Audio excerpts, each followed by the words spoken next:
오늘 저는 여러분과 함께 믿음의 3요소란 제목으로 은혜의 말씀을 나누고자 합니다.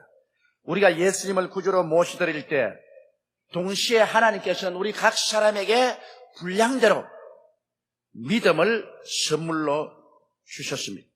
로마서 12장 3절에 내게 주신 은혜로 말미암아 너희 중 각 사람에게 말하니 마땅히 생각할 그 이상의 생각을 품지 말고 오직 하나님께서 각 사람에게 나누어 주신 믿음의 분량대로 지혜롭게 생각하라고 말씀을 하고 계십니다. 우리들은 분량이 많거나 작거나 다 믿음을 가진 자이지만 그 믿음을 어떻게 활용할지에 관해서는 잘 모르고 있는 사람들이 대단히 많습니다. 오늘 저는 여러분이 갖고 계신 그 믿음을 어떻게 하면 잘 활용할 수 있는가에 대하여 자세히 말씀해 드리고자 합니다. 첫째로 오늘 읽은 성경 말씀 가운데 회당장 야이로의 기도를 우리가 살펴보시기 바랍니다. 믿음이란 기도를 통해서 활성화되기 때문인 것입니다. 기도하지 아니하면 여러분 마음속에 믿음이 아무리 많다고 하더라도 그것은 잠자는 믿음이 되는 것입니다.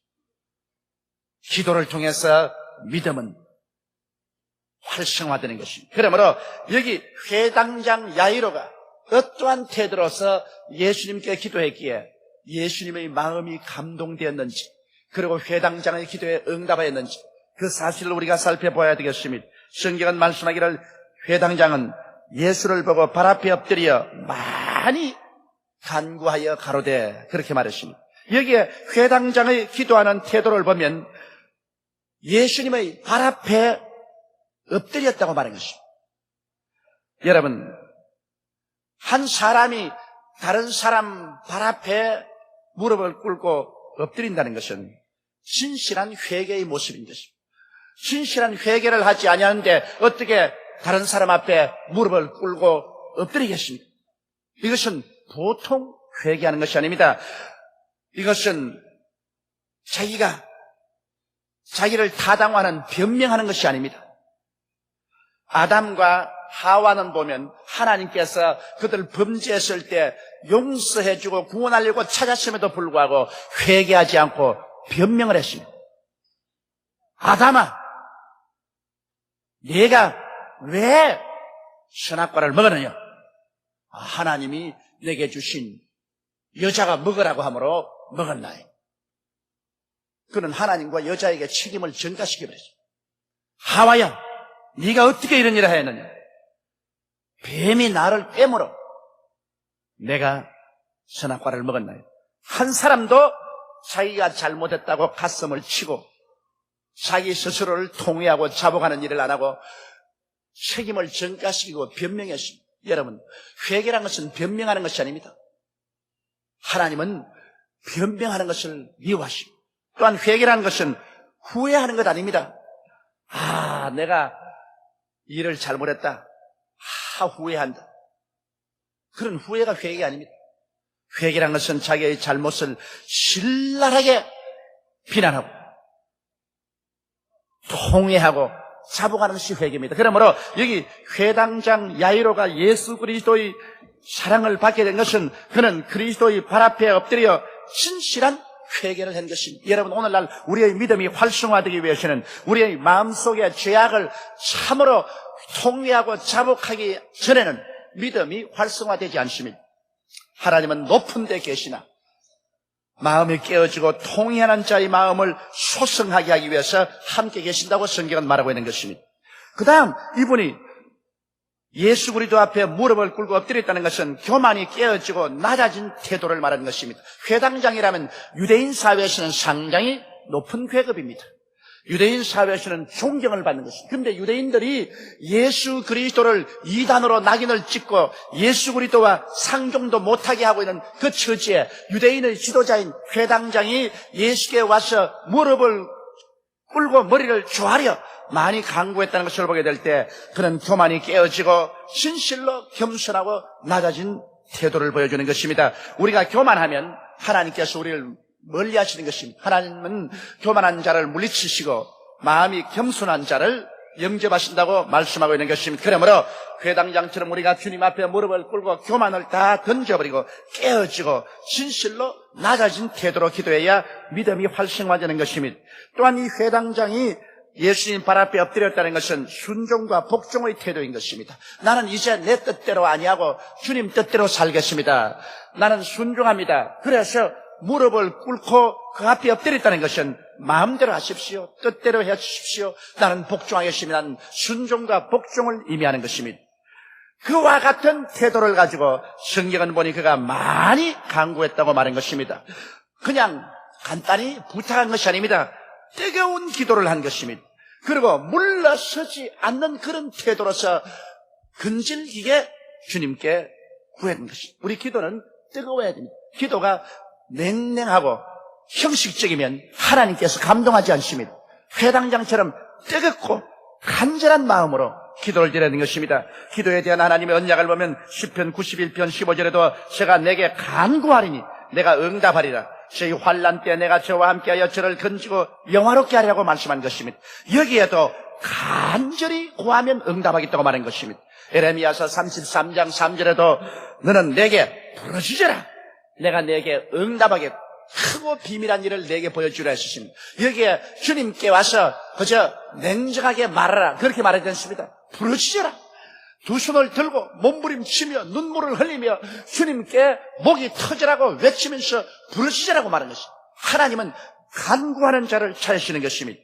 히브리서 5장 7절에 보면 예수 그리스도가 육체에 계실 때 어떻게 기도했는가 그 모습을 기록하고 있는 것입니다. 그는 육체에 계실 때 자기를 죽음에서 능히 구원하실 이에게 심한 통곡과 눈물로 간구와 소원을 올렸고 그의 경외하심을 인하여 들으심을 얻었나니라. 예수님의 기도가 고요하고 잠잠하게 묵상으로만 기도했다. 그렇게 생각하는 사람도 있는데 대단히 잘못입니다. 성경은 여기 분명히 말하기를 그는 자기를 죽음에서 능히 구원하시려게 심한 통곡과 눈물로 간구와 소원을 올렸다고 말한 것입니다. 그러므로 예수 그리스도야말로 진실로 여의도 순복음교회 스타일로 기도를 한 것입니다. 여러분처럼 호함을 치고 눈물을 흘리고 하나님께 부르짖어 기도했고 하나님께서 우리 주 예수 그리스도의 기도를 들어주셨다고 그렇게 말씀하고 있는 것입니다. 우리는 성경에 보면 간절히 기도한 사람들의 모범이 많이 기록되어 있습니다. 가장 모범적인 기도는 사무엘상 1장 10절로 18절에 있는 한나의 기도인 것입니다. 여러분, 한나는 아들이 없어서 아들을 달라고 하나님 성전에 가서 기도한 것입니다. 그 기도의 모습을 한번 들어보십시오. 한나가 마음이 괴로워서 야훼께 기도하고 통곡하며 서원하여 가로되 만군의 야훼여 만일 주의 여종의 고통을 돌아보시고 나를 생각하시고 주의 여종을 잊지 아니하사 아들을 주시면 내가 그의 평생에 그를 야훼께 드리고 삭도를 그 머리에 대지 아니하겠나이다. 그가 야훼 앞에 오래 기도하는 동안에 엘리가 그 입을 주목한즉 한나가 속으로 말하며 입술만 동하고 음성은 들리지 아니하므로 엘리는 그가 취한 줄로 생각한지라. 엘리가 그에게 이르되 내가 언제까지 취하여 있겠느냐 포도주를 끊으라. 한나가 대답하여 가로되 나의 주여 그렇지 아니하니이다. 나는 마음이 슬픈 여자라 포도주나 독주를 마신 것이 아니요 야훼 앞에 나의 심정을 통한 것뿐이오니 당신의 여종을 악한 여자로 여기지 마옵소서. 내가 지금까지 말한 것은 나의 원통함과 격동됨이 많음이니이다. 엘리가 대답하되 평안히 가라. 이스라엘의 하나님이 너희 기도하여 구한 것을 허락하시기를 원하노라. 가로되 당신의 여종이 당신께 은혜의 길을 원하나이다 하고 가서 먹고 얼굴에 다시는 수색이 없으니라. 얼마나 간절히 통회하고 통곡하고 간구를 했던지 나중에는 목소리조차 나오지 않았었습니다. 그는 눈을 감고 입술만 놀렸습니다. 완전히 기도에 취해버렸었습니다. 제상 엘리가 볼 때 술을 먹고 취한 줄로 알았었습니다. 그런 간곡한 기도를 하나님이 들으시고 수태하지 못한 한나가 수태하여 위대한 선지자 사무엘을 낳게 된 것입니다. 여러분, 엘리야의 갈멜살 기도도 그렇습니다. 3년 6개월 동안 비가 오지 않은 이스라엘에 하나님이 비를 내려 주시기 위해서 기도할 때 갈멜산 중턱에 올라가서 그는 앉아서 다리 사이에 머리를 집어넣고 부르짖게 되는 것입니다. 기도를 많이 하면 해산한 여자같이 배가 아프고 창자가 땡깁니다. 그러므로 몸을 펴고 기도할 수 없어. 얼마나 간절히 부러졌든지 그냥 배가 오므라졌습니다. 머리가 다리 사이에 들어갔어요. 위대한 선지자 하나님의 종 엘리야도 기도할 때 얼마나 간절히 기도했든지 그의 허리가 꼬부라져 머리가 다리 사이에 들어갔어요. 그래서 하나님이여 이스라엘에 비를 달라고 부르셨습니다. 그리고 종을 한 번 올려보내고 두 번, 세 번, 네 번, 다섯 번, 여섯 번이나 삼국대에 올라가서 하나님의 응답이 있는가 보라오시고 7번째 올라가니까 먼 동쪽에 손바닥만 구름이 떴다고 하는지라 이제는 하나님께 응답하셨다. 큰 비의 소리가 들린다고 말했습니다. 아니나 다를까 큰 비가 그 위에 따라와서 3년 6개월 동안 가뭄으로 온 천지가 다 불탔던 이스라엘에 흡족하게 비를 하나님이 내려주신 것입니다. 이와 같이 믿음이란 뜨겁고 간절한 기도에 의해서 활성화되는 것이지 등 따쓰고 배바르게 편안하게 누워서 주여 응답하시려면 하시고 안 하고 싶거든 그만두시고 해주시옵소서 그러한 태도는 기도의 응답을 받을 수가 없습니다. 기도의 응답이란 내가 간절한 마음으로 이 회당장 야이로처럼 주님 앞에 무릎을 꿇고 머리를 조아리며 많이 간구하고 간청할 때 우리 마음속에 믿음은 활성화되고 그 믿음은 예수 그리스도의 마음을 감동시키고 예수님을 우리 위해서 역사하게 하는 것입니다. 예수님께서 회당장 야이로를 보고 내가 가서 고쳐주리라 가자 그렇게 말씀한 것입니다. 두 번째 또 우리 믿음의 요소는 12의 혈루증하는 여자 생애 속에 발견할 수 있는 것입니다. 예수님이 회당장 야이로의 집에 가는데 수많은 사람들이 떼를 지어서 예수님을 밀고 땡기면서 둘러싸고 갑니다. 그런데 한 여자가 예수님의 뒤로 와서 그 옷자락에 손을 대버립니다.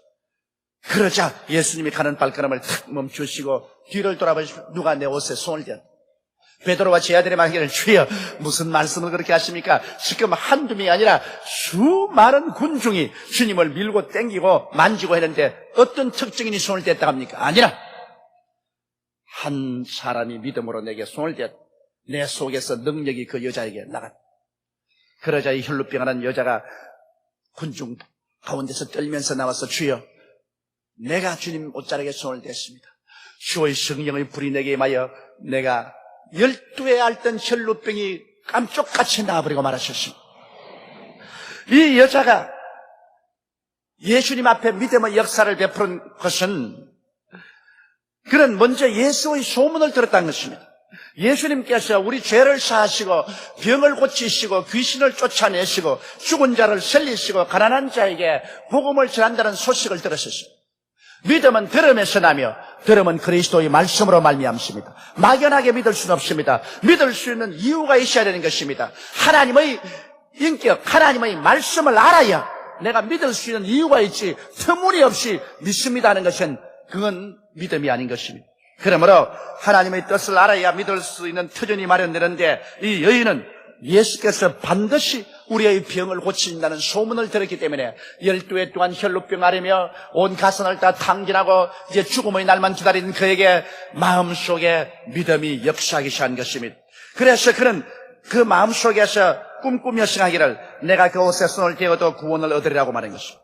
그의 상상력과 그의 꿈을 보십시오. 그는 예수님 만나기 전에 계속해서 예수님이 오시면 그는 예수님 뒤에 가서 그 옷자락에 손을 내밀어 손으로 옷자락을 잡으면 그는 하나님의 능력으로 고침받을 수 있다는 그 상상력을 동원했습니다. 그 마음속에 영롱한 꿈을 꾸었습니다. 그는 아직까지도 자기에게 일어나기도 전에 이미 없는 것을 있는 것 같이 상상력을 동원해서 그는 꿈을 꾸어보았었습니다. 이것이 굉장한 능력을 발휘하는 것입니다. 바라봄의 법칙.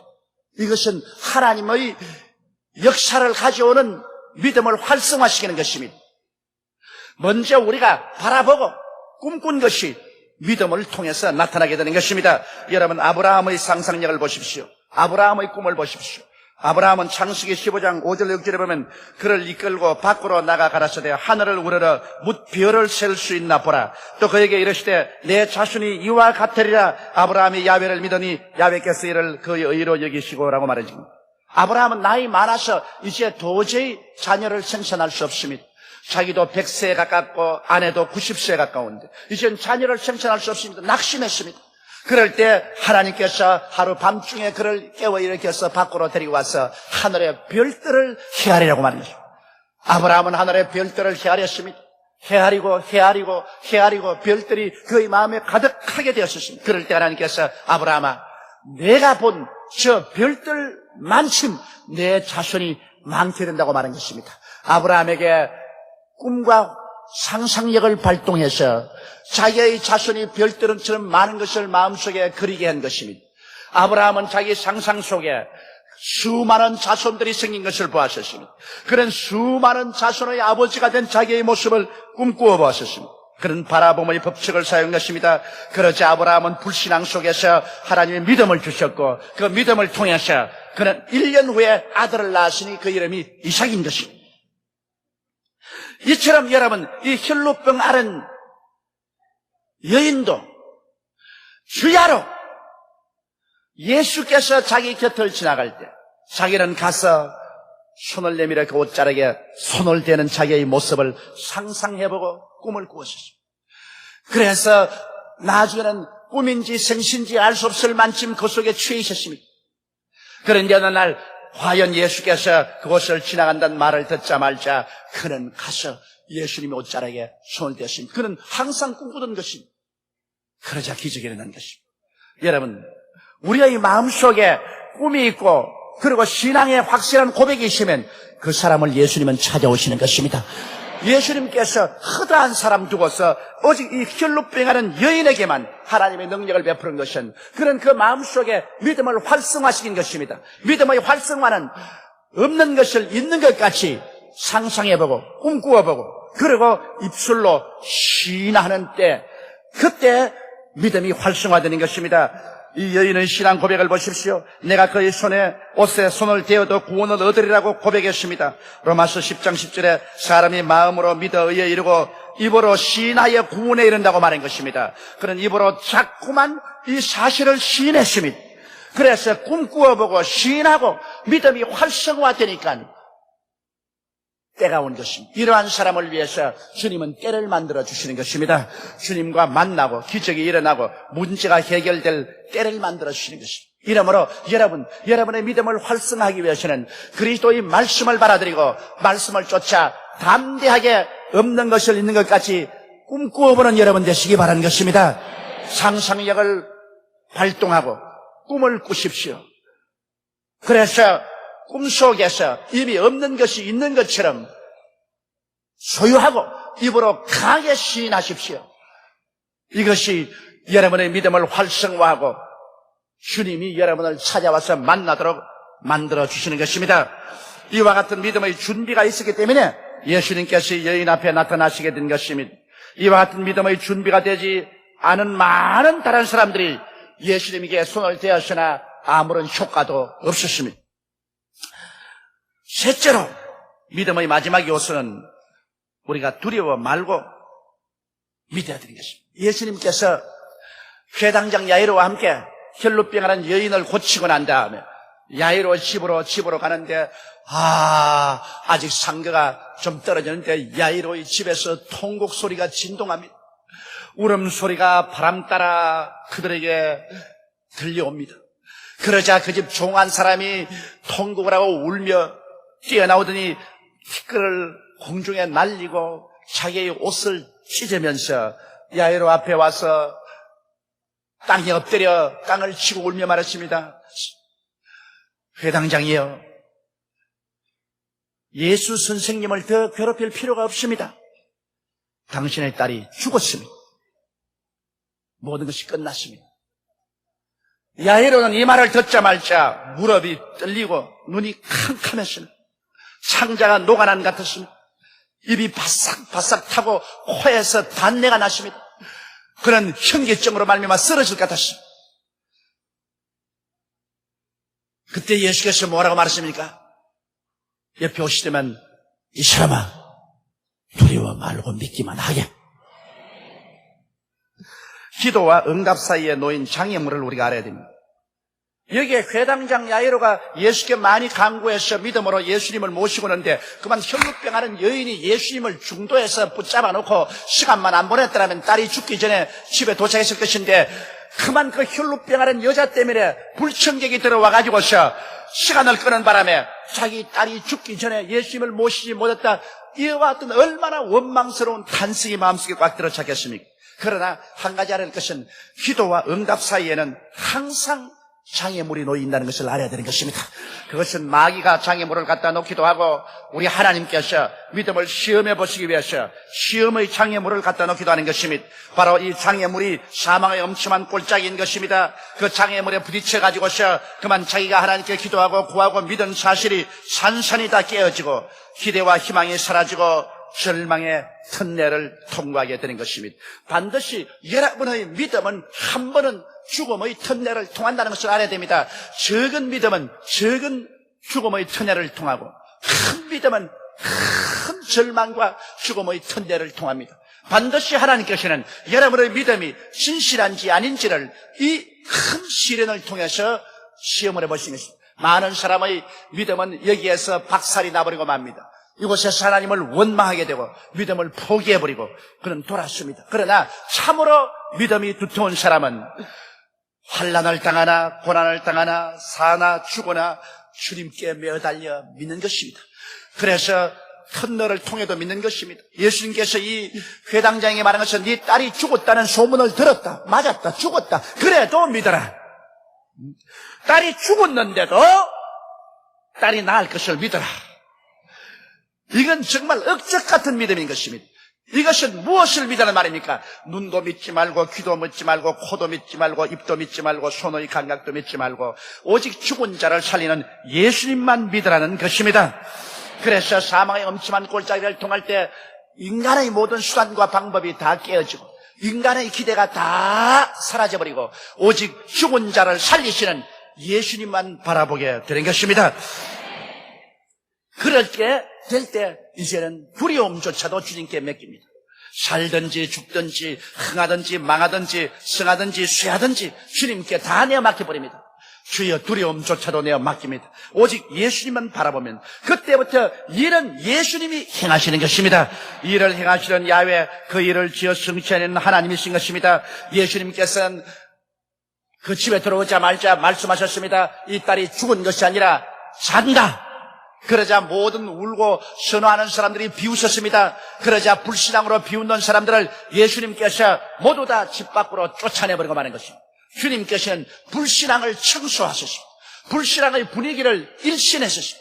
불신앙의 분위기가 있는 곳에는 주님이 역사할 수 없습니다. 그리고 난 다음에 주님께서는 이 어린아기의 부모와 베드로와 야고보와 요한 가장 믿음이 있는 제 아들을 데리고 들어갔습니다. 분명히 그 딸이 죽어 있습니다. 그럼에도 불구하고 예수님은 그 딸 옆에 앉더니만 그 딸을 손을 잡고 말씀하셨습니다. 달리다금 딸아 일어나라. 순식간에 그 영혼이 돌아오자 이 딸은 살아서 일어났습니다. 그의 병은 깨끗이 나았습니다. 엄마 배고파 먹을 것 줘. 예수께서 말하십니다. 이 딸에게 먹을 것을 주라. 보니 그 딸의 나이가 12살쯤 되었습니다. 주님께서 위대한 기적을 베풀었습니다. 만일 중도에서 그 아버지가 그만 믿음의 시련에 부여질 때 낙심하고 난 다음 주여 이제는 우리 집에 올 필요 없습니다. 돌아가시옵소서. 나는 절망입니다. 모든 것을 다 포기합니다. 이제 믿음도 다 포기해버립니다. 이제는 헤세라세랍니다. 될 대로 되라까지 끝. 이렇게 해버렸다면 그 딸에게 남은 것은 장례식밖에 남은 것이 없을 것입니다. 그러나 이 아버지는 끝까지 믿음을 견지했기 때문에 위대한 부활의 기적을 그 딸에게 줄 수가 있는 것입니다. 여러분, 우리들의 믿음에는 이 세 가지 요소가 서로 복합적으로 따릅니다. 이 요소 중에 한 가지가 부족해도 믿음의 활성화는 이루어지지 않습니다. 이렇기 때문에 오늘 이 시간 여러분께서는 참으로 하나님이 여러분 각자의 마음속에 주신 이 믿음을 활성화해서 이 믿음을 통하여 하나님의 위대한 기적을 여러분 생애 속에 체험하고 사망에서 생명으로, 절망에서 소망으로, 낭패에서 성공으로, 불안과 고통에서 평안으로, 질병에서 치료를 가져오는 주의 손길을 체험하는 여러분 되시기를 주의 이름으로 축원합니다. 우리 다 같이 고개 숙여 기도드리겠습니다. 전능하시고 거룩하신 우리 하나님 아버지, 아버지 하나님의 은혜와 사랑을 생각할 때 만입의 신들 무엇으로 감사오리. 우리가 회개하고 예수를 구주로 믿었을 때 하나님께서 우리 각자에게 믿음을 주신 것을 감사합니다. 아버지 하나님, 오늘 이 시간에 이 믿음을 기도를 통해서 활성화하고 하나님의 손길을 체험하고 주의 기적을 체험하는 우리들이 다 되게 도와주옵소서. 우리 주 예수님 이름으로 기도드리옵나이다. 아멘.